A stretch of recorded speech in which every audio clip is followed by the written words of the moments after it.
The air was thick with the scent of rain-soaked earth and wilting lilies, a cruel reminder that even flowers couldn't outlast grief. I stood at the edge of Olivia's funeral, my daughter's coffin a polished mahogany wound in the center of the room. She was 40, too young for this, her life a tapestry of promises unraveled in an instant. I should have been sobbing, but my tears had dried up somewhere between the hospital's sterile halls and this crowded parlor in our small Mississippi town. Natchez, with its antebellum homes and jasmine-draped porches, felt like a stage for a tragedy I couldn't comprehend. The azure clay beneath my feet seemed to pull me down, as if the earth itself wanted to swallow my pain. I was 40 when I had Olivia, a late blessing after years of prayers whispered in the pews of St. Mary's Basilica. She was my miracle, my laughter, my everything. Now, at 80, I stood hollow, watching mourners murmur condolences in hushed southern drawls. Their words floated past me, meaningless as the humid breeze. What do you say to a mother who's lost her only child? There's no script for that, no etiquette to soften the raw edges of loss. I wanted to scream, to shatter the polite silence, but I didn't. I just stood there, clutching her favorite scarf, a soft blue thing she'd worn to every church picnic. Aaron, my son-in-law, was the anomaly in this sea of grief. He stood near the coffin, his suit crisp, his face unreadable. No tears, no trembling hands. Just a man glancing at his phone, his watch, anything but his wife's memory. At first, I thought it was shock. Grief carves different paths, doesn't it? But as the hours dragged on, his indifference gnawed at me. He didn't speak to the mourners, didn't linger by Olivia's side. He was a stranger in his own wife's farewell, and it unsettled me in a way I couldn't name. Natchez buzzed with its usual rhythm outside, riverboats humming on the Mississippi, cicadas singing in the live oaks, but inside, time had stopped. The parlor's wallpaper, a faded floral print, seemed to close in, trapping me in this moment. I moved to the back of the room, needing distance from the crowd. That's when I saw it, Aaron slipping out to take a call, his voice low but urgent. I couldn't hear the words, but his posture, tense, guarded, sent a chill through me. Something was wrong. My heart ached for Olivia, but now it ached with a new dread. What was he hiding? That night, alone in my clapboard house on the bluff, the silence was deafening. The river's distant churn was my only companion as I sat at the kitchen table, Olivia's scarf in my hands. I needed something of hers, anything to anchor me. I rummaged through a box of her things, letters, photos, a locket from her 16th birthday. Then I found it, a stack of bank statements, red ink scrawled across them. My breath caught. A withdrawal for $300,000, dated the day of her funeral. The account was ours, a joint one we'd set up for her future. The signature was Olivia's, but it wasn't right, too sharp, too deliberate. My chest tightened. This wasn't a mistake. This was theft. I sat there, the papers trembling in my hands, as the weight of betrayal settled over me. Aaron had taken her money, her legacy, hours after we buried her. The man I'd welcomed into our family, who'd stood beside her at the altar, had robbed her in death. My mind raced, replaying his coldness, his detachment. Was it just greed, or was there something darker? I didn't know yet, but the unease in my gut was growing into something fiercer, suspicion. The phone rang, shattering the silence. I hesitated, then answered. A voice, low and urgent, spoke without preamble. You need to be careful with Aaron. He's not being honest. He's hiding something bigger than you think. The line went dead. No name, no number. I stood frozen, the receiver still pressed to my ear, as the words echoed in my mind. Natchez's sleepy charm felt like a facade now, hiding secrets I wasn't ready to face. But I had to. For Olivia. The next morning, I drove to her house, a shotgun cottage on the edge of town, its porch sagging under the weight of memory. The air smelled of honeysuckle and regret. Inside, her presence lingered, her books on the coffee table, her jasmine perfume in the air. I wandered to her bedroom, my fingers brushing the quilt she'd loved. In the closet, beneath a pile of clothes, I found a shoebox. Inside were letters, her handwriting looping across the pages. My heart sank as I read. Mama, I feel trapped. Aaron's changed. He's controlling, cold. I don't know how to get out. Each word was a knife. Olivia had been suffering, and I'd missed it. I'd seen her tired eyes, her forced smiles, but I'd told myself she was fine. How could I have been so blind? The letters painted a marriage unraveling, a woman losing herself to a man who'd caged her spirit. I sank to the floor, clutching the pages, tears finally breaking free. My daughter had been drowning, and I hadn't thrown her a line. As I sat there, the river's hum outside seemed to carry a whisper of resolve. Aaron's betrayal wasn't just financial, it was personal. Olivia's words, her pain, were a call to action. I didn't know what I was up against, but I knew one thing: I wouldn't let him erase her. The grief that had hollowed me out was now fuel, a fire kindling in my bones. I gathered the letters, the bank statements, and stood. Natchez might be a town of secrets, but I was done with shadows. I'd find the truth, no matter what it cost. The Mississippi River flowed steady and unyielding outside my window, its currents mirroring the churn in my soul. Natchez woke each morning with the same slow grace, church bells ringing, the scent of magnolias heavy in the air, but for me, the world had shifted. Olivia's letters lay spread across my kitchen table, their words a map to a truth I hadn't wanted to face. Her handwriting, once a comfort, now burned with accusations I couldn't ignore. Aaron had caged her, manipulated her, and I'd been too wrapped in my own life to see it. The guilt was a weight I carried like the yazoo clay clinging to my shoes after a rain. I spent days poring over the bank statements, the red-inked withdrawals a taunt. The $300,000 was just the start, other transactions, smaller but no less suspicious, dotted the pages. Transfers to accounts I didn't recognize, signatures that didn't match Olivia's fluid loops. My hand shook as I dialed the bank, my voice steady despite the storm inside. The manager, a man I'd known since Olivia was in pigtails, hesitated. "Diane, there've been irregularities. Some of these were authorized by Aaron, using Olivia's name."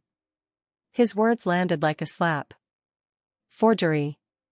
Theft. Betrayal. I needed to see Aaron, to look into his eyes and find the man I thought I knew. I drove to their cottage, the river's humid breath fogging my windshield. Natchez's streets, lined with live oaks and wrought iron fences, felt like a labyrinth closing in. When I knocked, Aaron answered, his face a mask of polite surprise. "Diane, what's this about?" His voice was smooth, but his eyes darted, betraying him. "I found the bank statements, Aaron," I said, holding up the papers. $300,000, gone. Olivia's signature, but not her hand. "Care to explain?" My tone was sharper than I intended, grief and suspicion melding into something fierce. He blinked, then sighed, as if I were a child asking foolish questions. "Diane, you're upset. I get it. But Olivia and I had plans for that money. It's complicated, estate stuff. You don't need to worry." His words were rehearsed, his smile a thin veneer. "Don't lie to me," I snapped, stepping closer. "You took it the day we buried her. What kind of man does that?" The air between us crackled, the jasmine-scented breeze no match for the tension. Aaron's jaw tightened, but he didn't flinch. "You're grieving, Diane. You're seeing things that aren't there.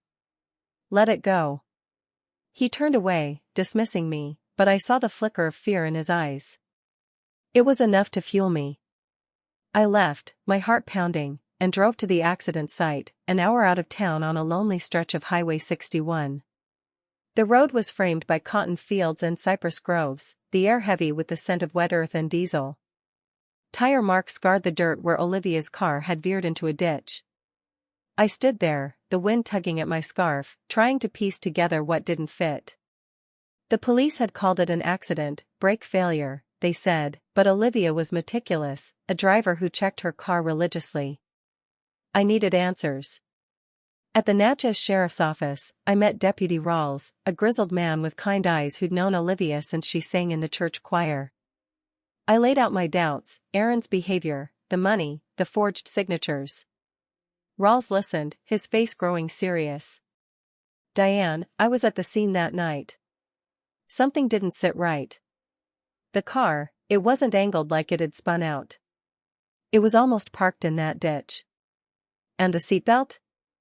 Unfastened, but the latch was loose, like it had been tampered with. My breath caught. Tampered? You think someone staged it? He hesitated, choosing his words. I can't say for sure, but it's not typical. We're reopening the case, looking at the evidence again. Just, don't confront Aaron yet. Be careful. Careful. The word echoed as I drove home, the river's dark waters glinting under the midday sun. Natchez felt smaller now, its charm tainted by secrets. Back at my house, I dug deeper, pulling out Olivia's insurance policy. Aaron was the sole beneficiary, a detail I hadn't questioned until now. The policy was worth $500,000, more than enough motive for a man desperate enough to steal from his dead wife. My stomach churned. Was Olivia's death planned? The thought was a poison, spreading through me. That evening, I called Jenna, Olivia's childhood friend, hoping for insight. We met at a cafe on Main Street, the clink of coffee cups and murmur of locals a stark contrast to the weight of our conversation. Jenna's eyes were red-rimmed, her hands fidgeting with a napkin. Diane, Olivia was scared, she whispered.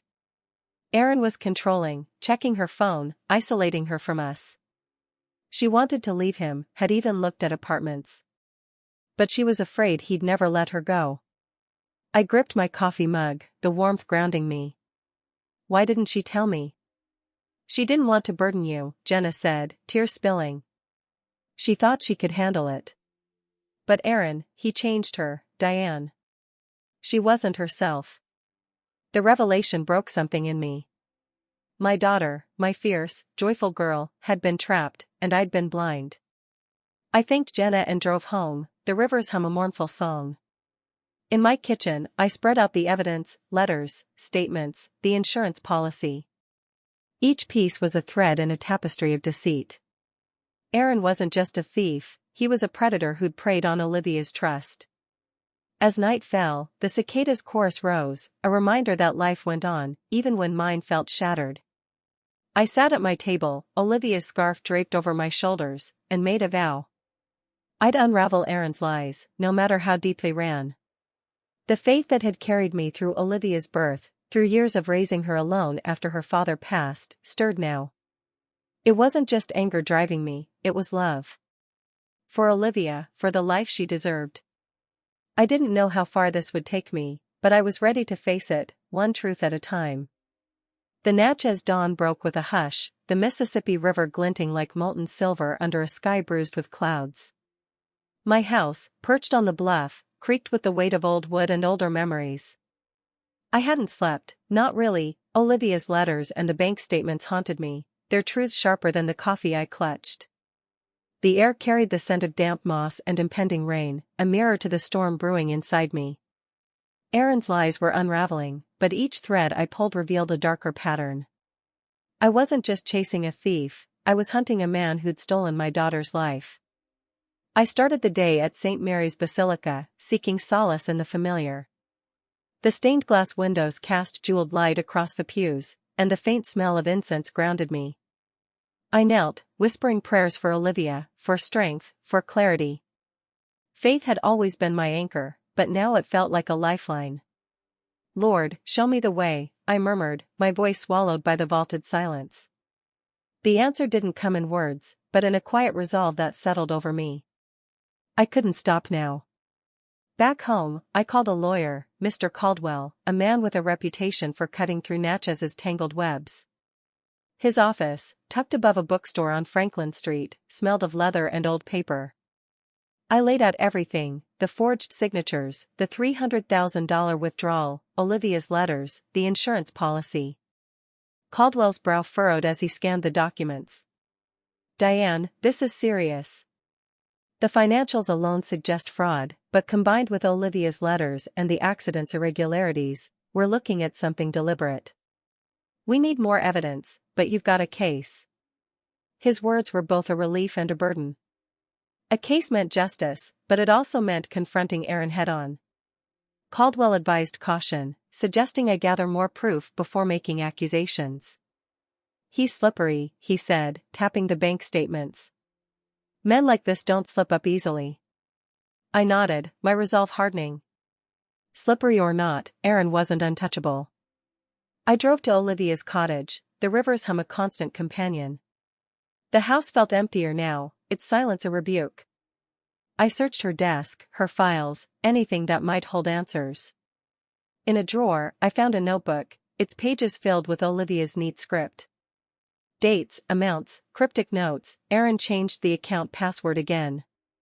Said it's for security. I don't believe him. My heart sank. She'd been tracking his control, piecing together his betrayal even as she lived under its weight. Why hadn't she come to me? The guilt was a knife, twisting deeper. As I read, a memory surfaced, Olivia at our last Sunday dinner, her smile strained, her eyes avoiding mine when I asked about Aaron. I'd chalked it up to stress, but now I saw it, fear. She'd been drowning, and I'd missed the signs. I clutched the notebook, tears blurring the ink. I'm so sorry, baby, I whispered. I'm here now. That afternoon, I met Deputy Rawls again, this time at a diner on the edge of town. The air smelled of fried catfish and coffee, the jukebox playing a mournful Hank Williams tune. Rawls slid into the booth, his face grim. We pulled the accident report again. The brake lines were worn, but there's evidence they were tampered with, cut just enough to fail under pressure. It's subtle, Diane. Whoever did this knew what they were doing. My pulse quickened. Aaron? We can't prove it yet, Rawls said, lowering his voice. But the timing of his insurance call, same day as the crash, raises flags. We're digging into his financials. If he's got debts or a history of fraud, it'll help build the case. Debts. The word sparked a memory of Aaron's evasive answers when Olivia mentioned their finances. I shared what I'd found, the withdrawals, the forged signatures. Rawls nodded, jotting notes. Keep this quiet, Diane. If Aaron suspects you're onto him, he might cover his tracks. Quiet wasn't my nature anymore. That evening, I confronted Aaron at his apartment, a modern place across the river in Vidalia. The air was thick with the smell of swamp and gasoline, the Louisiana side wilder than Natchez' polished charm. He opened the door, his face a mask of irritation. Diane, this isn't a good time. It's never a good time for you, I said, stepping inside. I know about the brakes, Aaron. The police are looking into it. And the money, you forged her signature. What else are you hiding? His eyes narrowed, but he kept his tone even. You're spiraling, Diane. The brakes were old. The money was ours, Olivia's and mine. You're making this into something it's not. He moved closer, his presence looming. You need to stop before you hurt yourself. The threat was subtle, but it was there. I held his gaze, my voice steady. I'm not the one who's hurting, Aaron. But you will be if you don't come clean. I turned and left, my heart racing but my resolve unshaken. He wasn't just avoiding the truth, he was afraid of it. Back home, I spread out the evidence again, the notebook joining the pile. The river's hum was louder now, a storm rolling in. Lightning cracked, illuminating Olivia's scarf on the table. I thought of her laughter, her strength, and felt a surge of purpose. Aaron thought he could silence me, but he didn't know the fire he'd ignited. I was a mother, a believer, a woman forged in loss. The church had taught me grace, but it also taught me justice. I'd find the proof, expose his lies, and make him pay, for Olivia, for the life he stole. As the rain began to fall, I sat down with a pen, listing every lead, the insurance company, Aaron's debts, the tampered brakes. Each was a step toward the truth, a path I'd walk alone if I had to. Natchez's secrets were deep, but so was my love for my daughter. I'd dig until I found the heart of Aaron's betrayal, no matter how dark it was. The Natchez morning was heavy with mist, the Mississippi River a silver thread weaving through the fog. My house smelled of strong coffee and the faint lavender of Olivia's scarf, which I kept close like a talisman. The evidence on my kitchen table, bank statements, Olivia's notebook, the insurance policy, had grown into a mosaic of betrayal. Each piece pointed to Aaron, but I needed more than suspicion to bring him down. The air was thick with the promise of rain, mirroring the tension coiling inside me. I was no longer just grieving, I was hunting. I started the day at the bank, a brick building on Main Street where the tellers knew me by name. The manager, Mr. Thompson, met me in his office, his face lined with unease. I slid the forged statements across his desk. These withdrawals, $300,000, smaller sums before that, weren't Olivia's doing. Aaron had access. Can you trace where the money went? Thompson adjusted his glasses, his fingers trembling slightly as he reviewed the documents. Diane, this is troubling. Some of these transfers went to an offshore account. Others to a company I don't recognize. I'll need time to dig deeper, but I'll get you answers. His voice was steady, but his eyes betrayed worry. Natchez was a small town, secrets like this rippled. Driving back, the river's hum was drowned by the thrum of my thoughts. An offshore account? A mysterious company? Aaron wasn't just stealing, he was hiding something bigger. The live oaks along the road arched over me like a cathedral, their Spanish moss swaying in the breeze. I thought of Olivia, her laughter echoing through these streets, and felt a pang of guilt. How had I missed her unraveling? Her notebook, with its cryptic notes about Aaron's control, was a plea I hadn't heard in time. At home, I called Jenna again, needing her perspective. We met at the Under the Hill Saloon, a weathered bar by the river where the air smelled of bourbon and damp wood. Jenna's face was pale, her hands wrapped around a glass of sweet tea. Diane, there's something I didn't tell you, she said, her voice barely above the jukebox's twang. Olivia found out Aaron was in debt, big debt. Gambling, bad investments. She confronted him, and he got unhinged. She was scared he'd do something drastic. My stomach twisted. Drastic like what? Jenna's eyes dropped. She didn't say exactly, but she mentioned he'd been meeting strange people, men she didn't know. She thought they were creditors, maybe worse. Her words hung between us, heavy as the river's current. Aaron wasn't just a manipulator, he was desperate, cornered by debts that might explain everything. I thanked Jenna and drove to the sheriff's office, the sky darkening with storm clouds.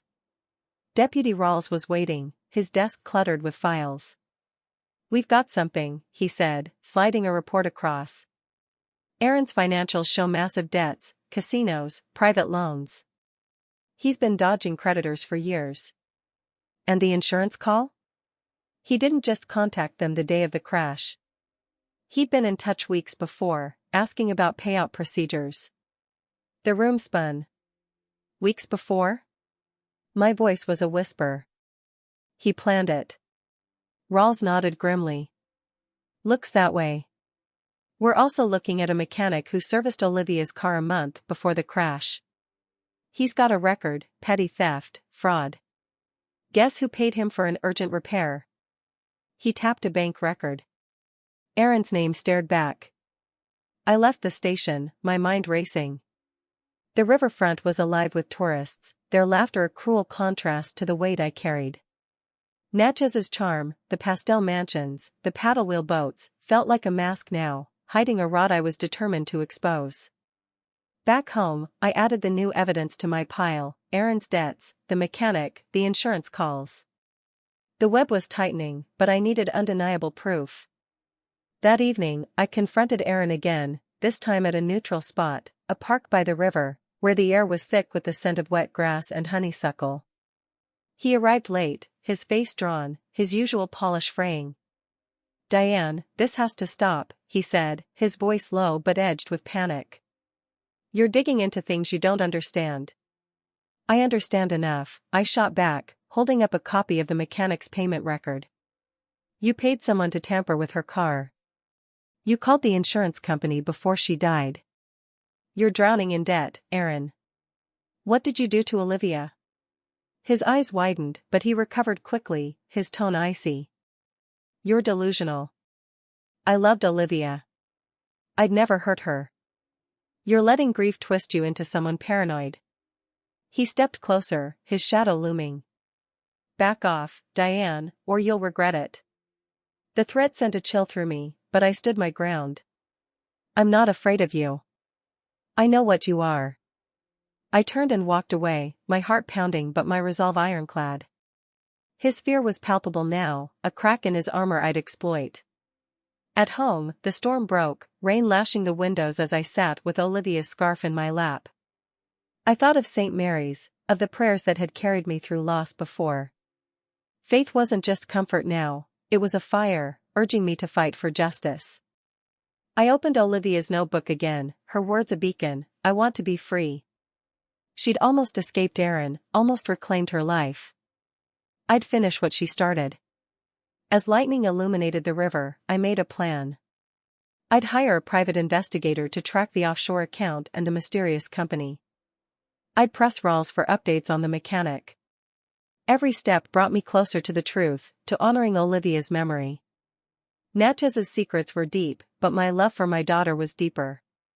Aaron thought he could outrun his lies, but I was closing in, and I wouldn't stop until he faced the consequences. The Natchez air was heavy with the scent of rain-soaked jasmine and the faint tang of the Mississippi's muddy breath. My house, with its sagging porch and creaking floors, felt like a fortress now, its walls guarding the evidence I'd amassed. Olivia's scarf lay draped over the kitchen chair, a quiet reminder of why I couldn't falter. The river's hum was a constant, grounding me as I pored over new leads, Aaron's debts, the tampered brakes, the offshore account. Each was a shard of a shattered truth, and I was piecing it together, driven by a love that refused to fade and a faith that refused to break. I'd hired a private investigator, Ms. Harper, a sharp-eyed woman from Jackson with a reputation for unearthing secrets. We met at a cafe on Silver Street, the river's churn audible through the open windows. Harper's voice was low, her words precise. Aaron's been sloppy, she said, sliding a folder across the table. The offshore account traces to a shell company he set up last year. He's been funneling money, Olivia's money, for months. And the urgent repair on her car? The mechanic's ready to talk. Says Aaron paid him to weaken the brake lines. My heart thudded. He's admitted it?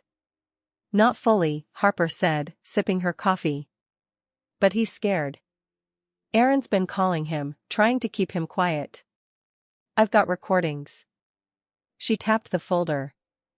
And there's more. Aaron was meeting with a divorce lawyer weeks before the crash. He knew Olivia was planning to leave him. He also inquired about her life insurance, specifically, how to ensure he'd get the payout.